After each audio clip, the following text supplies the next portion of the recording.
বন্ধুরা, আমি আজকে আপনাদেরকে শোনাবো আমার ছোটবেলার গল্প। তো বন্ধুরা, এই যে মেলাটি দেখতে পাচ্ছেন, এই মেলা হচ্ছে আমার বাড়ি থেকে অল্প একটু দূরে, 10 থেকে 15 টাকা ভাড়া লাগে।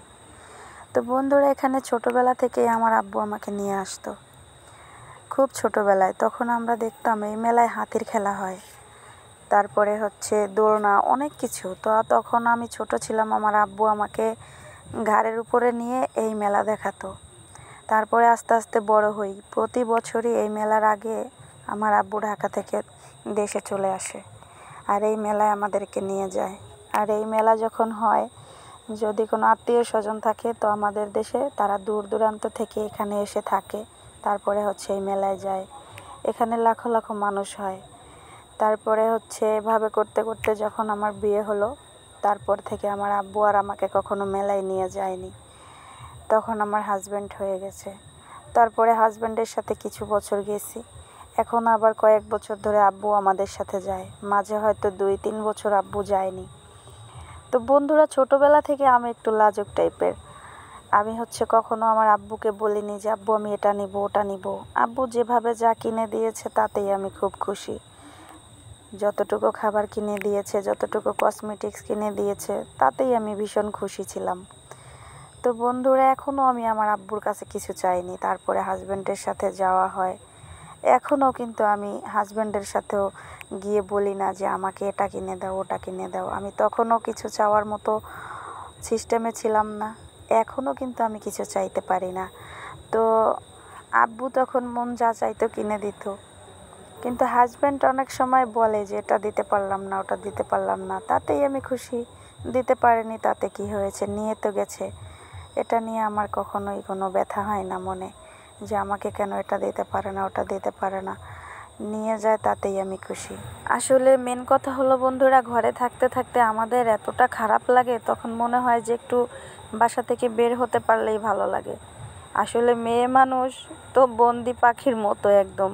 একটা পাখিকে যখন বন্দি করা হয়, তখন তার যেমন ছটফট ছটফট করে, তার খুব খারাপ লাগে। ঠিক মেয়ে মানুষ হয়েছে আমরা এরকম, যে আমাদের ঘর থেকে একটু বের হইলেই মনে হয় আমরা অনেক কিছু পেয়ে গেছি। আসলে বাহিরে ঘোরাঘুরি করা পুরুষ কখনোই বন্দি খাঁচায় থাকা একটা মেয়ে মানুষের কষ্ট কখনোই বুঝবে না। আসলে মেয়ে মানুষের মন পেতে টাকা পয়সা এসব কিছুই লাগে না। কখনো কখনো তার মনটা ভালো রাখার জন্য একটু ছোটোখাটো ব্যাপার নিয়ে একটু কেয়ার করলেই হয়ে যায়। তা আসলে বন্ধুরা, আমরা অনেক সময় ঘরে থাকতে থাকতে খুব ক্লান্ত হয়ে যাই। সারাক্ষণ বাচ্চা, শ্বশুর শাশুড়ি, সংসার, এটা সেটা সামলাতে সামলাতে বোরিং লাগে, এতটা খারাপ লাগে যা বলার বাইরে। তখন মনে হয় যে যদি কোনো প্রিয় মানুষ আমাদের সাথে একটু বের হতো, তাহলে হয়তো ভীষণই ভালো লাগতো। আসলে আমাদের ভালো লাগা খারাপ লাগা নিয়ে কারোর কোনো মাথা ব্যথা নেই, কারণ যদি থাকতো তাহলে হয়তো সপ্তাহে বা মাসে একটু আনন্দ দেওয়ার চেষ্টা করতো। আসলে আমাদের কপাল তো পোড়া। আমরা ইচ্ছে করে একা বের হলে বলবে কোথায় গিয়েছিলে, পরপুরুষের সাথে দেখা করতে গিয়েছিলে, আর সে তো বের করে নিবেই না কখনো। অথচ দেখেন আমাদের কাছে কতটা খারাপ লাগে, সেটা শুধু আমরাই বুঝতে পারি। তো বন্ধুরা, এই মেলায় এসে আমার সেই ছোটোবেলার কথা মনে পড়ে।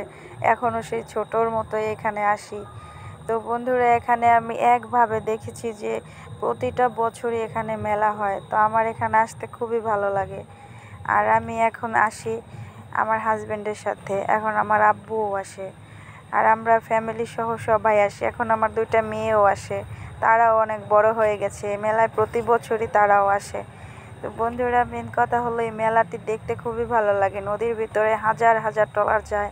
এখানে দেখেন কি সুন্দরভাবে দাঁড়িয়ে দাঁড়িয়ে। আর আজকে হচ্ছে কি জানেন বন্ধুরা, মেলার মধ্যে প্রচণ্ডই বৃষ্টি হয়েছিল। তো বৃষ্টির কারণে হচ্ছে আমরা কোথাও দাঁড়িয়ে মেলা দেখতে পাচ্ছিলাম না বা নৌকাবাজ দেখতে পাচ্ছিলাম না। তখন এখান থেকে ওখানে হাঁটাহাঁটি করতে করতে ভীষণই পাটা ব্যথা হয়ে গেছে। আর ছোটোবেলায় তো হাঁটতে হতো না, আব্বু ঘাড়ের উপরে নিয়ে তারপরে হচ্ছে এই নৌকাবাজ দেখাতো। আর এখন দেখেন এখান থেকে সেখানে যেতে যেতে খুবই ক্লান্ত হয়ে গেছি, দেখবো কি। তো আমাদের এই মেলা খুবই জনপ্রিয় মেলা। এটা হচ্ছে সবাই উপভোগ করে।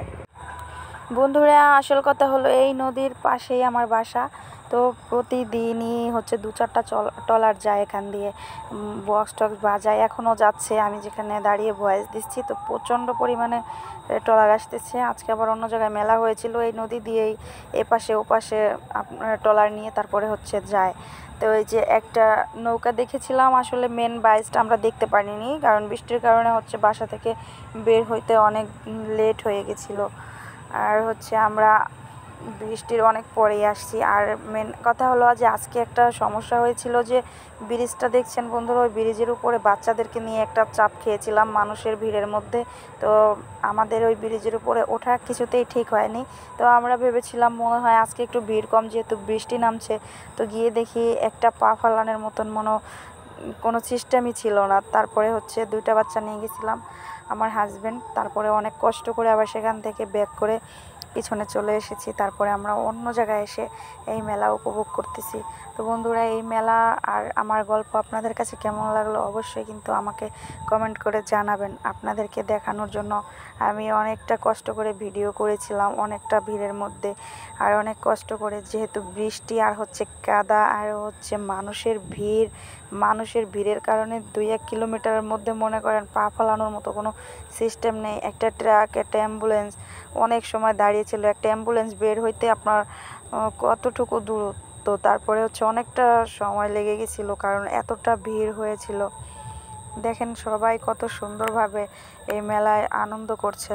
তো আমার কিন্তু ছোটোবেলা থেকে ট্রলারে ওঠার খুবই ইচ্ছা। আমি ট্রলারে ওঠা পছন্দ করি অনেক। একটার উপর দিয়ে আরেকটা উঠাই দেয়। আমার সাথে যেহেতু বাচ্চারা ছিল, আমি ট্রলারে উঠিনি, আমার 2টা বাচ্চা। তো এখানে যদি ট্রলারে উঠে দেখা যায় একটার উপর দিয়ে যখন আরেকটা উঠে দেবো, তখন বাচ্চাদের অনেক বিপদ হতে পারে। তো তার জন্য হচ্ছে আমি আজকে পাহাড়ে বসে দেখতেছি। আমি অনেকবার ট্রলারে আসছি, ট্রলারে আসার আনন্দটা খুবই ভালো লাগে, যেমন সবাই এক ট্রলার আরেক ট্রলারের মধ্যে নাচানাচি করে, আমার খুবই ভালো লাগে। তো বন্ধুরা, আপনাদের যদি এখানে ভালো লাগে তো আমাদের মেলা হওয়ার আগে কমেন্ট করবেন, আমরা হচ্ছে আপনাদেরকে ঠিকানা বলবো, আপনারা এসে এই মেলা দেখতে পারবেন। দেখেন বন্ধুরা কত সুন্দরভাবে ট্রলারগুলো যাচ্ছে, কিন্তু হচ্ছে ব্রিজের নিচে ট্রলারের এমন পরিস্থিতি হয়, ওখানে গিয়ে যখন ট্রলার ঘুল্লা দেয় তখন হচ্ছে পানিগুলো আর ট্রলার কী পরিমাণে যে ইয়া করে দোল খায়, সেটা বলে বোঝানো যাবে না। খুবই ভয়ঙ্কর একটা ব্যাপার।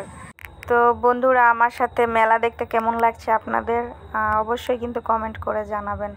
আর আমাদের হচ্ছে বাসায় ফেরার সময় হয়ে গেছে, আমি এখন বাসায় চলে যাব। আমার ছোট মেয়েটা বলতেছে আম্মু বাসায় যাব। ও হচ্ছে আজকে বোরখা পরে আসছে, তো বোরখা পরে যেহেতু আসছে ওর একটু সমস্যা হচ্ছে।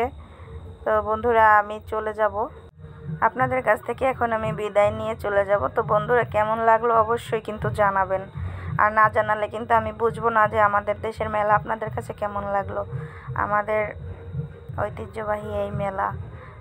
তো বন্ধুরা, সবাই ভালো থাকবেন, টাটা।